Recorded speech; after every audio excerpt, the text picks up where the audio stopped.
Bonjour, voici une capsule portant sur la rotation. Donc la rotation, c'est le déplacement d'une figure autour d'un point fixe selon un angle et un sens donné. Donc on a un exemple de rotation au bas de la page.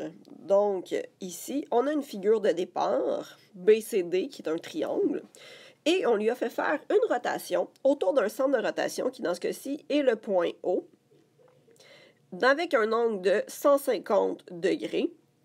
Et on va parler du sens de rotation dans quelques instants dans la capsule. Dans ce cas-ci, c'est dans le sens anti-horaire ou positif. Donc, on a une figure de départ et une figure finale. Bien entendu, notre rotation donne des figures isométriques puisqu'on fait seulement déplacer notre figure de départ. Donc, si on parle du sens de rotation, il y a 4 mots-clés pour le sens de rotation. Premièrement, horaire et anti-horaire. Donc, lorsqu'on parle de horaire et anti-horaire, bien évidemment, on parle des aiguilles d'une montre. Donc, le sens horaire, c'est lorsqu'on suit le sens des aiguilles d'une montre. Et quand on va parler de anti-horaire, on va aller dans l'autre sens. Par la suite, si on parle d'horaire, on peut aussi dire que c'est le sens négatif. Le sens négatif et le sens positif ont un lien avec le plan cartésien. Donc, dans notre plan cartésien, nos cadrans sont numérotés de la façon suivante. Donc, notre cadran 1, c'est la partie positive. Ensuite, le deuxième, le cadran 2, est celui qui se retrouve à gauche. Le cadran 3, où se retrouve en bas à gauche. Et finalement, le cadran 4. Donc, si on tourne en suivant le sens des numéros de cadran, on se rend compte qu'on est en train de tourner dans le sens anti-horaire. Donc, le sens anti-horaire, on va dire que c'est de sens positif, et le sens négatif, ce sera le sens horaire. Donc, on peut dire que 30 degrés horaire, c'est en réalité moins 30 degrés, ou de la même façon, 45 degrés anti-horaire, c'est 45 degrés, ou on peut mettre aussi plus 45 degrés, donc les deux écritures sont acceptées. Donc, si on y va maintenant avec le petit tableau à remplir, donc, quel est l'équivalent de 60 degrés horaire? On vient de voir que horaire, c'est l'équivalent de négatif, donc ce serait moins 60 degrés. Alors que si on parle de plus 315 degrés, on vient de voir que positif, c'est l'équivalent d'anti-horaire, donc on écrirait 315 degrés anti-horaire.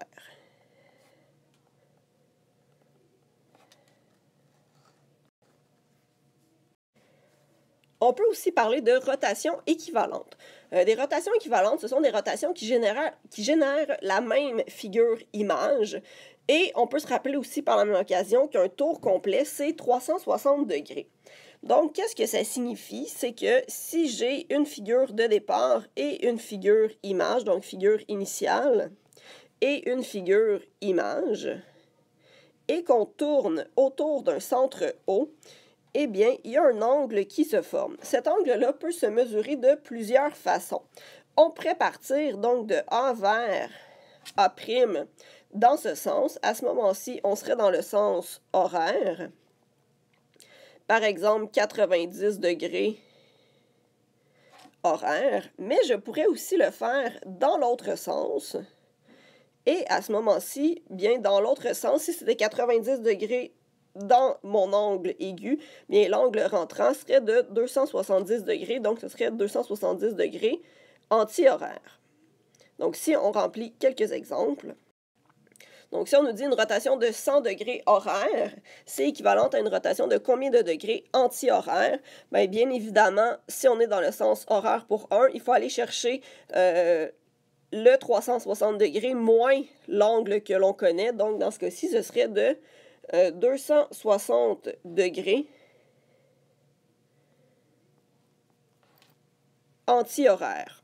Par la suite, on peut faire le lien avec positif et négatif. Donc, on a vu que horaire, c'était négatif. Donc, 100 degrés horaire, c'est moins 100 degrés et plus 260 degrés. Donc, il y a toujours 4 façons différentes d'écrire la réponse. Une rotation de moins 270 degrés, c'est équivalent à une rotation, donc, pour arriver à 360 degrés au total, donc 90 degrés, je fais 360 moins 270.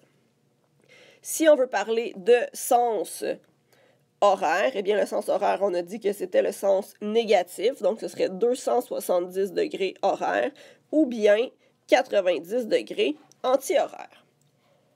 Par la suite, ce qui peut se produire, c'est si on donne des rotations de plus de 360 degrés, ce qui veut dire qu'on fait plus qu'un tour complet.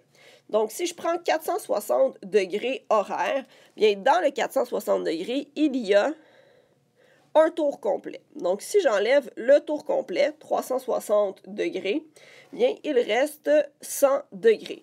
Donc, en réalité, qu'est-ce qui s'est produit? On est parti d'un point de départ, on a fait un tour complet, et à ça, on a ajouté 100 degrés de plus. Donc, mon angle véritable, pour arriver à ma figure image, je pourrais dire que c'est une rotation de 100 degrés horaire. Finalement, si on parle d'une rotation de 1835 degrés anti-horaire, bien, si on veut regarder à combien est-ce que ça simplifie, je vais prendre la page suivante pour avoir plus d'espace pour vous l'expliquer.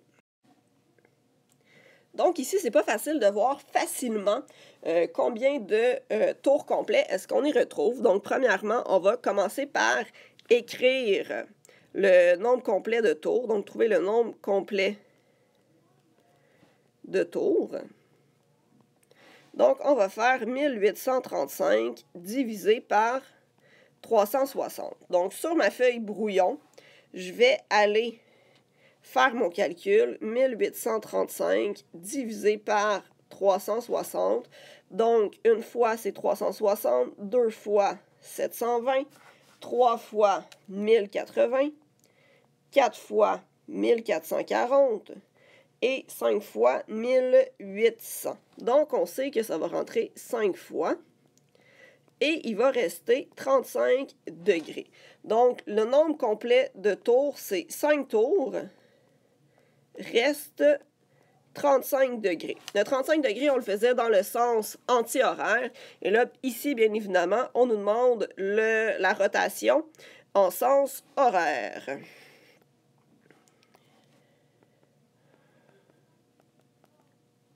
Donc, qu'est-ce qu'il va falloir faire pour trouver notre rotation en sens horaire? Bien, c'est de prendre notre 360 degrés, notre tour complet, lui enlever le 35 degrés anti-horaire pour trouver 325 degrés en sens horaire. Donc, voilà. Merci.